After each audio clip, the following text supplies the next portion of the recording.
Hello, ഇന്നത്തെ സ്പെഷ്യലേ എള്ളുണ്ടേട്ടാണ്. നന്നായി കഴുകി വാഷ് ചെയ്തിട്ടുള്ള ഞാൻ വറുത്തെടുത്തിട്ടുണ്ട്. പൊട്ടി തുടങ്ങുമ്പോഴത്തേന് തീ ഓഫ് ചെയ്യുക. പിന്നെ പനശർക്കരയാണ് ഞാൻ എടുത്തിട്ടുള്ളത്, അത് ഞാൻ ഉരുക്കാൻ വെച്ചിട്ടുണ്ട്. പിന്നെ തേങ്ങ ചിരകിയത് അരമുറി തേങ്ങ ചിരകി എടുത്തിട്ടുണ്ട്. ഇപ്പോഴത്തേനും പനശർക്കര ഇവിടെ റെഡി ആയിട്ടുണ്ട്, ഉരുകി വന്നിട്ടുണ്ട്. ഞാൻ അത് തരിച്ച് മാറ്റി വേറെ പാത്രത്തിലേക്കിട്ട് അതിലേക്ക് തേങ്ങ ഇട്ടിട്ട് നന്നായിട്ട് ഇളക്കി കൊടുത്തിട്ട് വറ്റിച്ചെടുക്കാൻ വേണ്ടി പോവുകയാണ്. വറ്റിയതിന് ശേഷം തീ ഓഫ് ചെയ്യാം. അതിന് ശേഷം നമ്മൾ എടുത്തു വെച്ചിട്ടുള്ള എള്ളില്ലേ, എള്ളൊന്ന് പൊടിച്ചെടുക്കാൻ പോവുകയാണ്. ചൂടൊക്കെ മാറി നന്ന് തണുത്തതിന് ശേഷം പൊടിച്ചെടുത്തിട്ടുണ്ട്. ഇതുപോലെ പൊടിച്ചെടുക്കണം.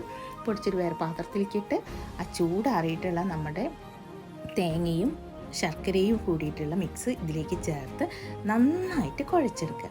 നല്ല ടേസ്റ്റി ആയിട്ടുള്ള എള്ളുണ്ട ഇവിടെ റെഡി ആയിട്ടുണ്ട്. മുടിക്ക് ശരീരത്തിനൊക്കെ നല്ല ഹെൽത്തി ആയിട്ടുള്ള എള്ളുണ്ട ഇവിടെ റെഡി ആയിട്ടുണ്ട്. അപ്പോൾ എല്ലാവരും ഉണ്ടാക്കി നോക്കിയിട്ട് ഉണ്ടാക്കിയിട്ട് അഭിപ്രായം പറയും.